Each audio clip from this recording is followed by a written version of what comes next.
Well, hi, folks. I'm Jim Peacock, and we're here for another Peak Careers interview. Today, we're going to play around with this activity, the 3 words to guide you in 2024. And I have a couple of my good friends, Scott Woodard, who's an executive and leadership development coach, Marcela Mesa, a psychologist and founder of Orientarte. Hopefully, I said that right, in Colombia, and Belinda Wilkerson, founder and principal at Step to the Future.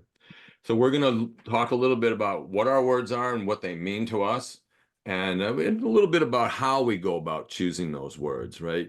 So Scott and I met at Hard at Work Associates in Portland, Maine, and we actually did some outplacement together, and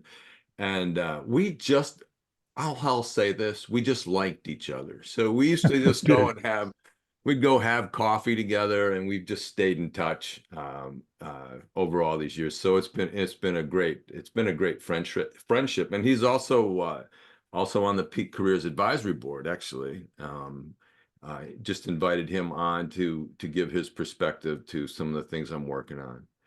Marcela is out of Colombia, and she tracked me down. She liked my book. She was just talking about it in her introduction that reminded me about our connection. And we just set up a time to chat, and we've been chatting once a month now for over a year, I think. I think it's over a year. We get together and chat, and Marcela is doing some amazing things and has been involved with her company and trying to actually come to the U.S. and serve Spanish-speaking people in their career development, and it's a great idea, and I love it. And she's also gotten involved with the NCCDA Global Connections Committee. Belinda is just one of my favorite people. Sorry, I didn't know. Maybe I never told you, Belinda, but I don't even know where we met. You may have to unmute and tell me do you remember where we met? We met online, actually. I think the first time we met, I was taking one of your seminars. That's what I thought. Yeah. So the first time you took one of my online seminars, and then we've sort of been connected. I follow her, she follows me. We creep after each other all the time, and I love the work that you're doing. And she just started again her interviews, and she does interviews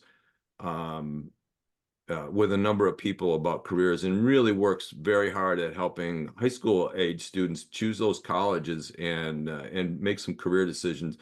So if you follow her on her YouTube channel, she does some awesome interviews. So I'm going to stop that right there. You can read more, and there's more information on their bios that'll be on the website and stuff. But I want to dive into our time today.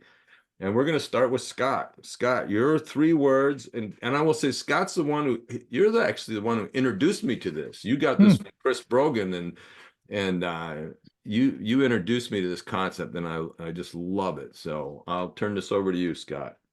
Okay, thanks, Jim. First, maybe a little background. You mentioned Chris Brogan, who is a kind of a marketing leadership thought leader that I've been following for years. And I think he's been doing this since 2006. And he came up with the concept of 3 words, 3 new words every year to kind of guide the work that he wants to do. And that really resonated with me. And I started picking it up probably, oh my gosh, maybe 10 years later, in terms of coming up with 3 words. And like Jim and Belinda and Marcella, every year I come up with 3 new words to kind of guide my actions. And this year, my words are conversations, repurpose, and finish. So in the work that I'm doing, I'm starting to pivot a bit to more of to define and work with people around developing a contrarian mindset.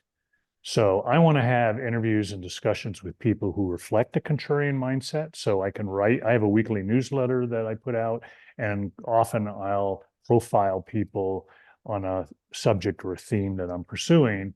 And I want to have those kinds of conversations with people who exhibit and demonstrate a contrarian mindset, who are trying different approaches in their fields, who are defying conventional wisdom. The flip side of that is of having conversations is to be a better listener and to be more fully present in the conversations that I have with the folks that I interact with. Repurpose is about taking a look at the work that I've done, the written content that I've done over the years. I've written a lot of stuff, newsletter content, workbooks, blogs, and there's some pretty good stuff there, if I say so myself. This content's been laying fallow and it just deserves better exposure. So I intend to repurpose that content that's going to be relevant to the contrarian mindset theme, and try and repurpose that into articles, either on LinkedIn or in business magazines like maybe Fast Company or Inc. or something like that, or just some other areas. Maybe even some mini books have been suggested. And then the third word is finish. And this came up because I tend to have completion issues. If you're familiar with the Clifton Strengths, I'm big on strategic thinking, not so big on execution. So this is to remind me to kind of get my butt in gear and get some stuff done and get some of those articles repurposed, that sort of thing. This kind of stems out of a bit of imposter syndrome on my part that, well, I'm not the first person to think about all this, but darn it, there's some really good stuff here. So I want to get that out there, and I've got to get it done. So those are my three words, Jim, and I'll pass it on.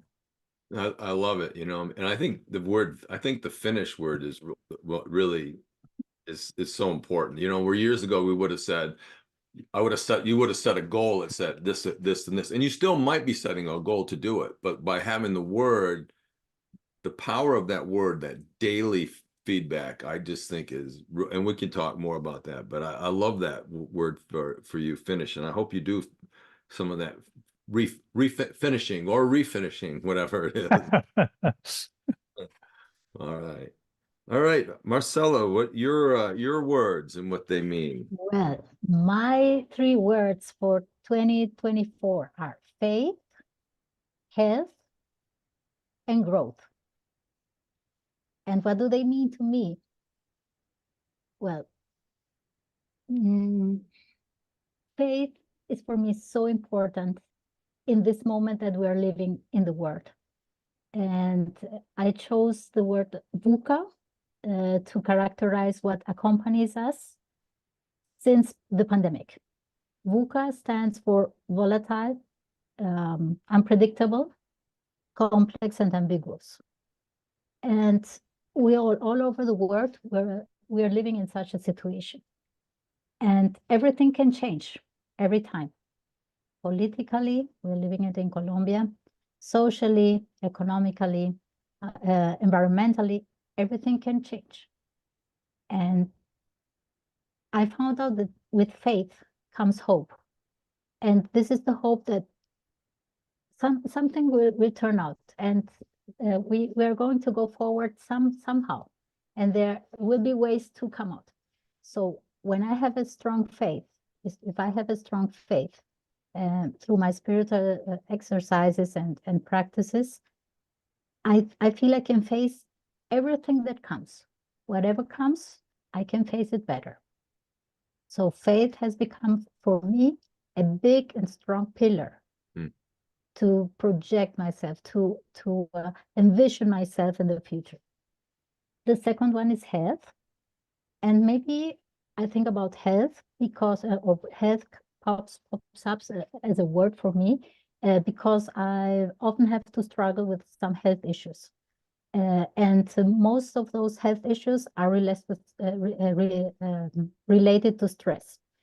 And this reminds me all the time to keep the balance between work and all the achievements I want to have and all the growth I want to have.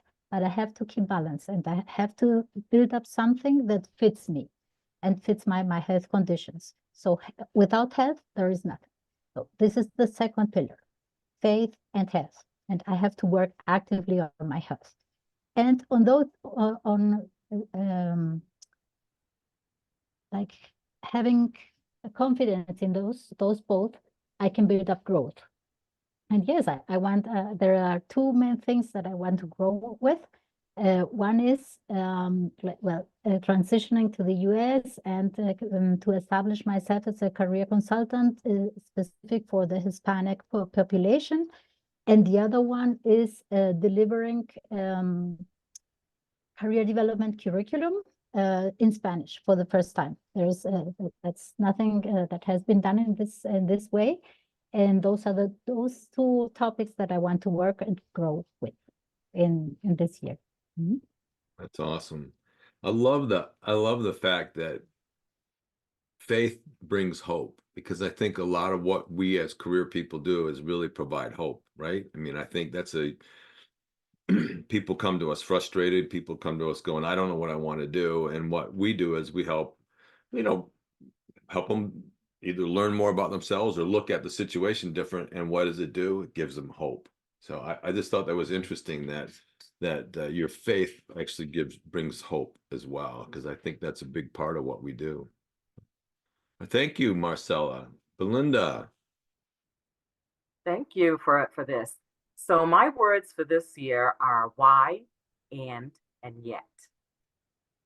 And I came to those. So why for me, I find that a lot of times I'm rushing into something, and then the next thing you know, my plate is like overflowing, and the work-life balance is like every which way, but the way it needs to be. So I take time now to ask myself, why am I doing this? Is this going to help me? Why am I giving this advice to my students? Is it going to help them? So just slowing down and asking that why. Whether it's like, I put in this article I wrote, why did I just eat 2 pints of Ben and Jerry's Chunky Monkey instead of 1? So, was that a stress thing? So again, asking myself why, just taking that time to slow down a little bit to figure out if that's something that's going to move me forward, or if that's something that's going to add stress to my life or to one of my students' life. I chose the word "and" because I went back and I was looking at my Clifton strengths. When Scott mentioned that, I had to laugh. I also teach the career information class at Providence College to people who are studying to be school counselors. And this year in class, we did the Clifton strengths. And then we had a person from the career services at Providence College come in and do a class on it. And I went back to, when I was looking at my words, thinking of my words, I went back to my Clifton strengths and really looked at them. And one of the words was connectedness.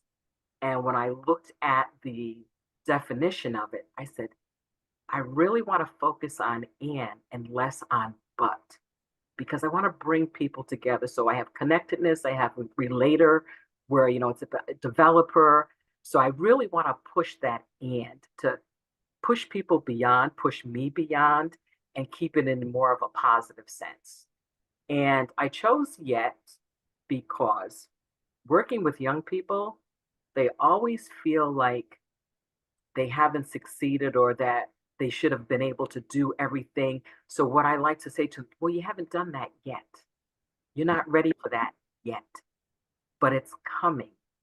It's, yes, you didn't do great in that math test, but you're going to get a tutor and it's coming. So really having them focus on yet, and then also doing that for me, because sometimes I'm really hard on myself as when I don't do something as well as I think I should.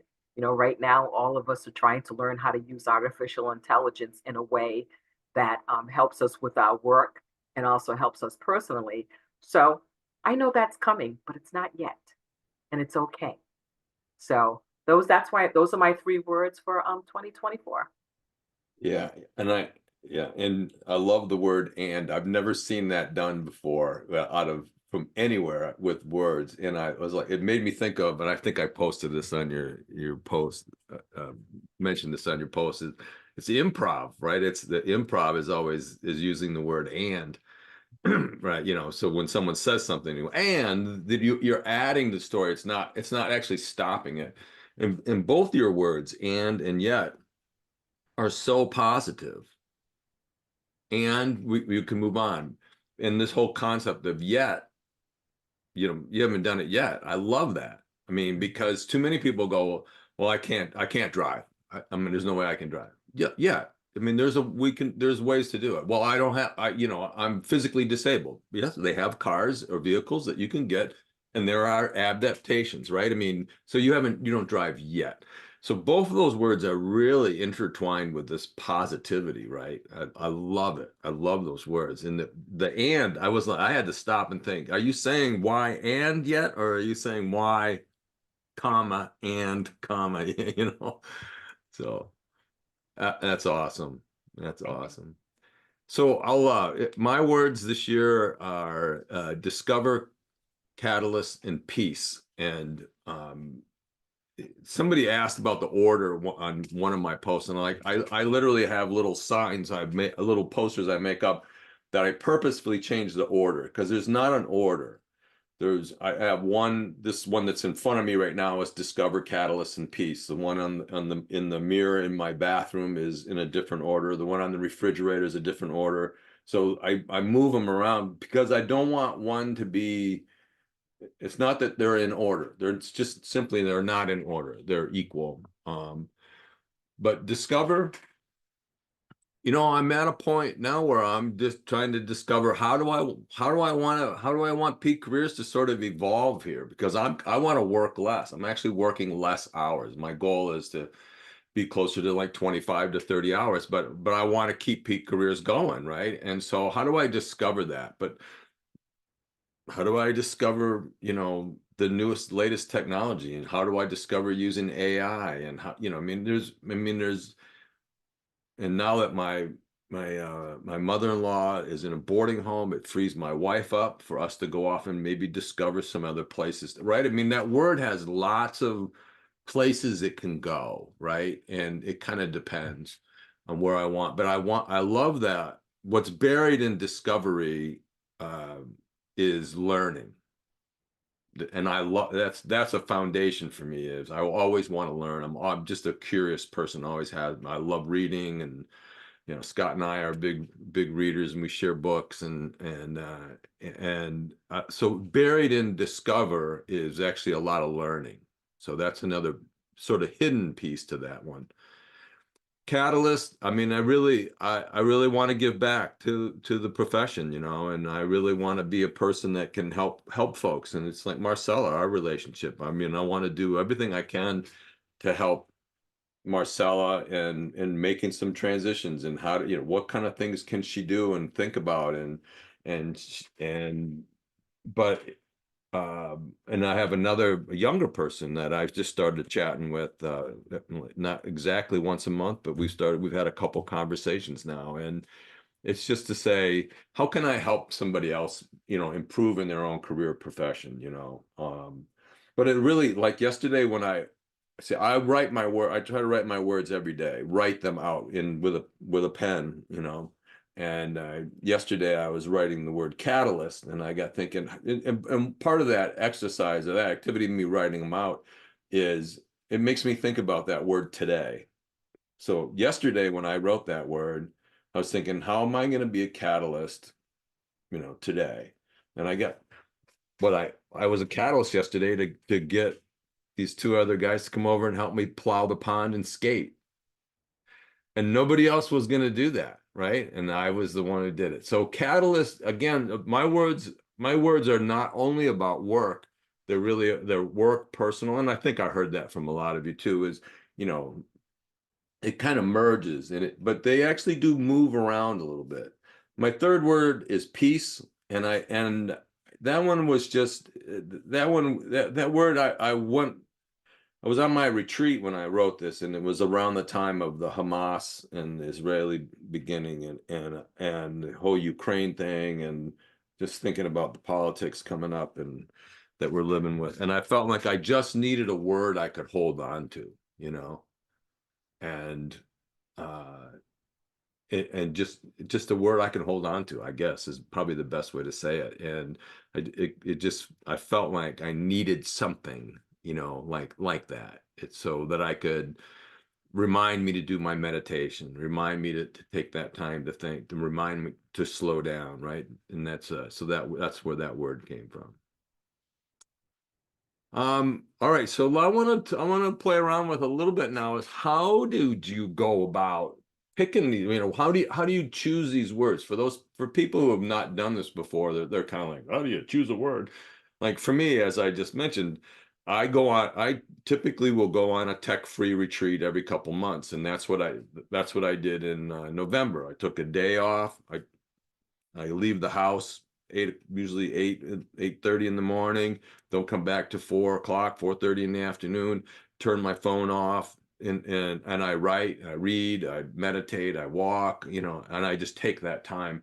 And a lot of these words come from different places. I mean, the catalyst word I was reading, and so a lot of this comes out of my reading, what I'm reading. And J.P. Michelle wrote a book where the world needs you.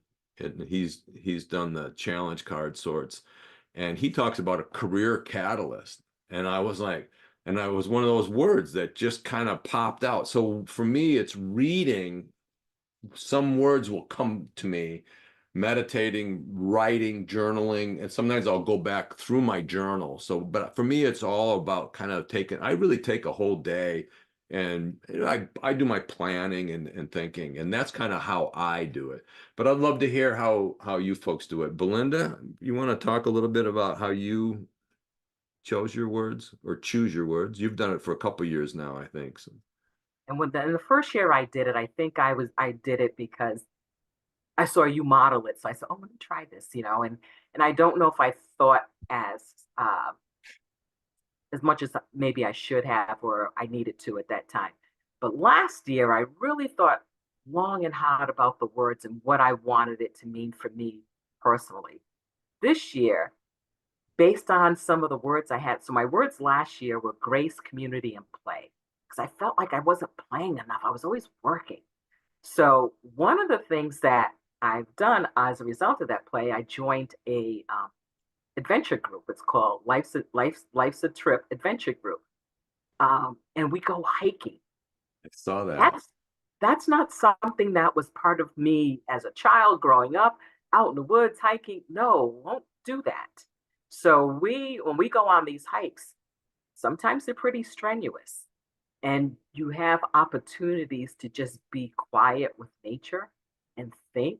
So for the last few hikes, I said, okay, I know we're coming to the end of 2023. I need to start thinking about my words. And being in that environment helped me to kind of clear my head and focus on what I wanted to think about this year, what words I wanted to use. And then I would write them on different words, multiple words come to my head, put them on Post-it notes, try it out for a few days. That didn't feel right in my mouth. That didn't feel like what I wanted in my spirit right then. So just kept doing that. And it was funny because when I settled on these three, I'm like, well, those are kind of weird words for this year. And I said, oh, and they're all three letters. So I, was making all these connections between them. But so much of it, when I had written them down and said, okay, I think these are the three. And then I started going back, like I said, reading the Clifton Strengths and some other assessments that I did and reading back in journals. I said, yeah, these are the three words. These are the three words for 2024. And just, again, using each of those words as I make new decisions, whether I'm looking at a new project, whether I'm writing something, whether I'm working with a student, just keeping those in mind. And even sometimes just in personal relationships, seeing how, why am I still hanging out with this person? Not really getting anything out of the relationship. So maybe I need to think about that a little bit more. So for me, that's my process to just really, this year, it was really being out on these trails and state parks in North Carolina that gave me time to clear my head and think. I love that. And it kind of, for me, I say I go on a retreat and I typically don't make that decision on that day. Sometimes I do, but it's really because I've actually started thinking about it earlier. I mean, I get to November and I start I'm really kind of starting to think about it, and so it's not like it all happens on my retreat typically. Sometimes it does. A year ago, two of the words came to me on the retreat, but one just didn't feel right. Like you were saying, Belinda, you know, you kind of look at it, and so I don't want to leave the impression that I go one day and make a decision. I've actually been thinking about it ahead of time, and I'll think about it afterwards, you know. So thank you for sharing that. That's great. Outdoors is very powerful, right? Marcela, what did you do? I think this is your first year. Is it? No, No, it's the third year, third year. actually. The third year I do this. Yeah. And since the first time I read about this and I heard about this alternative approach to the New Year's statement, I decided to try it out. And I loved it because through all the year, these three words gave me a lot of focus and drew me to the essentials. It really presses you to synthesize what's the main thing? What's the main thing you want to focus on? Well, this year I chose a kind of hybrid approach because I used to practice Feng Shui, especially at the end of the year. And Feng Shui, I love that because it offers a kind of template of 9 areas of your life that you can assess for yourself and see how they are right now and what do you want to change for them. So I set up my Feng Shui map and went through this first. And for me, this Feng Shui map resembles some kind of coaching tools like the Wheel of Life or something where you can picture how your life is going on. And so by the end of 2023, and after cleaning up and doing some Feng Shui in my apartment, I had a wonderful me time. I did not have a retreat, but I had my me time, reflecting for hours on these 9 areas and designing my vision board that I have all over, also at my mirror, here in front of my desk, and everywhere I have a vision board, and something was missing. And I said, well, what is the essence of it? What are those 3 elements? And then I came back to the 3 words and I looked at them and looked at all these areas, and they just popped out. That's immediately they came out. There is faith. It is very, very important. Health is a very, very important thing. And those are the 2 pillars to base on which my growth will be based. And well, they came to me through this me time, through this going through this whole procedure with the Feng Shui map and setting up my vision board. You know, that me time. I mean, Belinda took it out in the woods with other people, but there's still there. That's still me time, right? And Marcela, you talk about the me time. My retreat is my me time, right? I mean, and I think if there's another lesson here, it's for people to slow down a little bit and to do that, take that time to reflect, right? You know, to do that deeper thinking, because we live in a world that is like constantly barraged with information, right? And so the power of that, because I love it. You said the words chose you, really, right? I mean, the words that came to you. And I think that's when this works, I think that's the way it happens a lot of times. Awesome. Thank you, Marcela. Scott. So I don't have a prescribed process. I do kind of a once a month, I call it an off the grid retreat, which is just basically similar to you. I don't go anywhere, Jim, but I sit down with a pen and my notebook and kind of write out, what happened over the past month, the wins and the not so wins, and what I want to accomplish in the next month.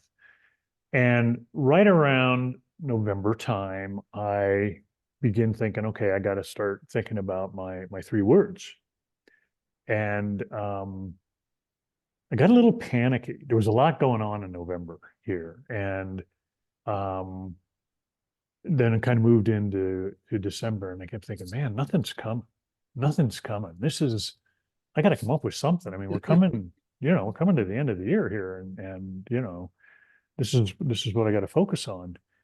And I belong to a mastermind group that meets a couple times a month.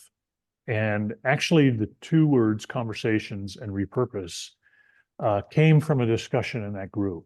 And there was a woman who's a publisher, and she used the word repurpose. And when I heard her talking, and not as a 3 words, but she says, you know, God, I've got all this content I've generated over the years, and I've got to repurpose it. And instead of trying to create new content, go back and look at some of that on evergreen kind of content. And I went, oh, wait a minute, let me write that down, you know. And so that one came pretty closely. And then after the meeting, I was just kind of sitting here thinking, all right, that's definitely one of the 3 words. That's got to be there. And then I thought about some of the other discussion that came out of that mastermind group, and that whole issue of conversations, you know, and the work that I'm doing, and the work that 2023 was a very evolutionary time for me in terms of my thinking and the work I want to work on. Like Jim, I want to cut back. I'm not going to be chasing clients and doing all this glorious marketing stuff, but I want to be busy, and I want to be intellectually busy. Yeah. So I've been gravitating toward this, first of all, career contrarianism, you know, separate yourself from the herd. Don't do what everybody else does, because you're like everybody else and nobody's going to see you. And that kind of evolved into more of a contrarian mindset. I've done a lot of reading about that. Anyway, I thought, I want to be able to have conversations with people that have embraced that kind of contrarian mindset, and use that as examples for people through the newsletters or through LinkedIn articles. Usually what happens is when one comes, the others pop. Kind of like I think you were saying, Marcela, you know, for you. And the process is organic. A couple of years ago, I was having a conversation with my son-in-law in a park with his kids in Northern California while we were unloading his truck for his kids to go to the skate park. And we were just chatting about, you know, people's willingness to embrace new things. Boom, the 3 words just came right out of that conversation. So there's kind of this faith in the process that it's going to happen, and then recognizing it when it does, you know. What was Elizabeth Gilbert had a phrase for that, and I can't remember what it was now, but it's kind of like the big idea. If you don't glom onto that big idea, someone else is going to get it, you know, and it's there in that point in time for you. But if you let it go, it goes to somebody else more deserving. And so that's what I've learned about the 3 words. Yeah.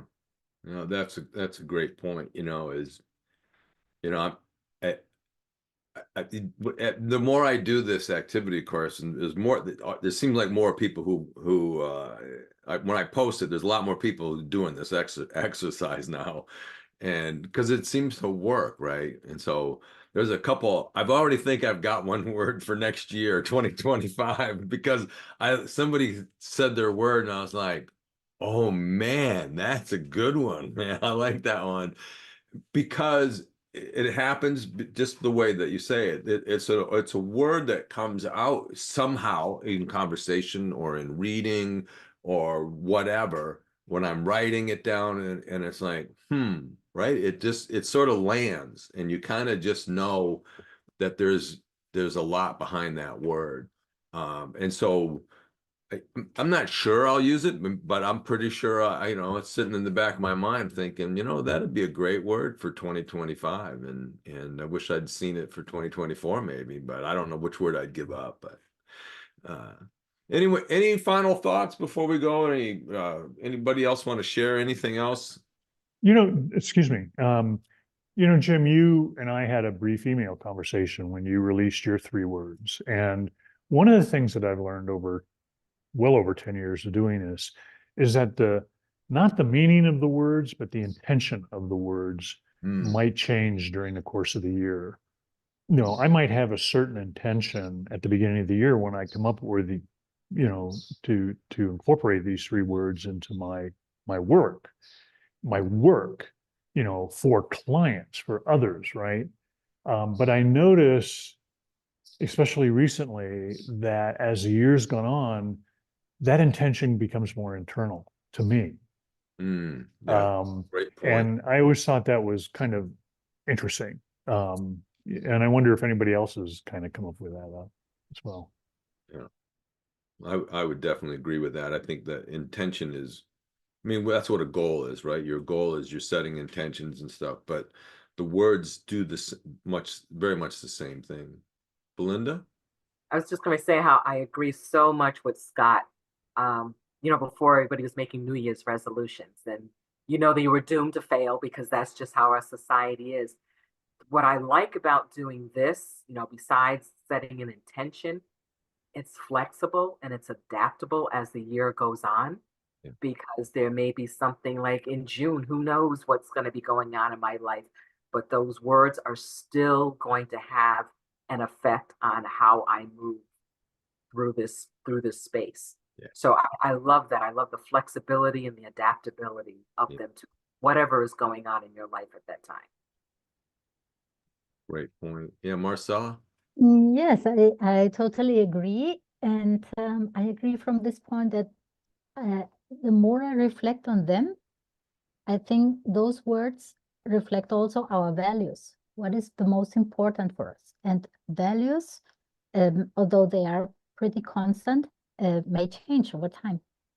Yes, so they express our values.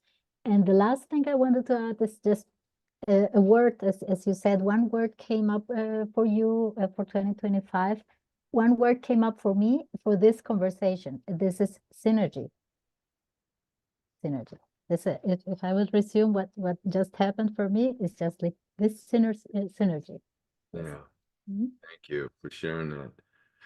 And my final thought will be, and then we got to wrap up, is the fact that, my words from 2016 and 2017, those words are still with me. Those were important at the time. It's not that they go away, because I mean, I've had health and I've had other, mindfulness and stuff, and that's still a part of who I am. It's just that my focus for this year is going to be somewhere else. And I just think it's, if you haven't tried it, if you're watching this and you haven't tried it, I would encourage you to give it a shot. But right now, I want to just say thanks for being here. And I'm Jim Peacock with Peak Careers Consulting, and I really started Peak Careers part-time in the 2001 with teaching the facilitating career development class, which I still do.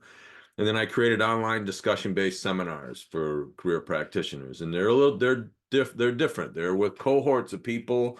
They're asynchronous, so there's no set time to be on. I've got a happenstance seminar coming up, which is the first one I created. I have one coming up shortly.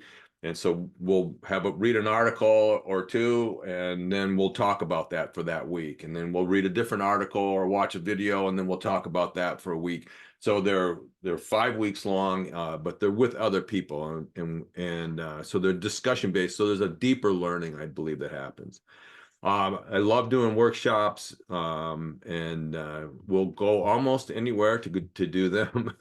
And I'm also the author of a field guide for career practitioners. I have a weekly career email, and if you want to sign up for it, you can go to the website or shoot that QR code. And if you'd like to connect with me, mostly on LinkedIn or Facebook, search for Peak Careers, and also on Instagram a bit. But LinkedIn is really where I hang out. Thank you all for one. It's just great to see each one of you, and thank you for coming today, carving some time out to do this, and sharing your 3 words. Thank you very much. Thank you for this invitation to share with with our colleagues. It has been so inspiring. It's been great. It's been great to meet you guys too. Thank you for putting this in place, Jim. You're welcome.